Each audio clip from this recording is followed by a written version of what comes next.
modern privilege of watching myself get arrested on the internet. Thursday night, I was in Towers. I had just come back from Towers from walking a friend back to Sutherland. And the Litchfield Towers is where I live. It's a freshman residence hall. And as I arrived, I discovered that the doors were locked. They were locked very curiously so that while you could get out of the towers, you could not get back in. The outdoors were unlocked, the indoors were locked. I didn't think that made sense because all heck was breaking loose outside. Police ostensibly were telling people to disperse, but the towers were surrounded so that there was nowhere to disperse to but Towers Lobby. So when a nice guy inside the building held the door open and enabled me and my friends to get in, I seized upon his gesture as the easiest and, I thought, least controversial way of making myself useful.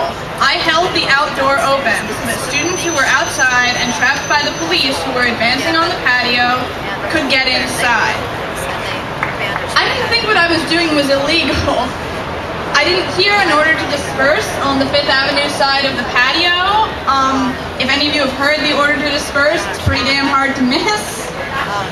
Maybe I was on the other side when it was given. But when the police rushed the patio, I thought that I would be able to herd all of my fellow students inside and then follow them in, and then we would be inside and the police would be outside and everyone would be safe.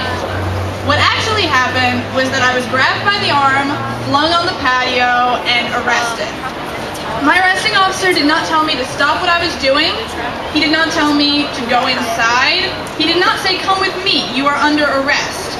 He threw me on the ground, which, actually, the curious thing about watching the video is that after watching the video, I saw that there were actually, at one point, 2 riot officers on top of me.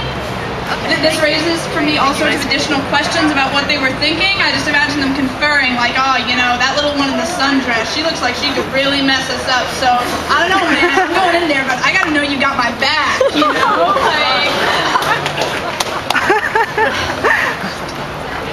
When I was being detained, I was detained outside with several other students and protesters for a while before we were put into the wagon. And the thing that infuriated me the most was that my arresting officer, before we took the picture together, turned to me and said, as a joke, don't look beat up or I'll get in trouble.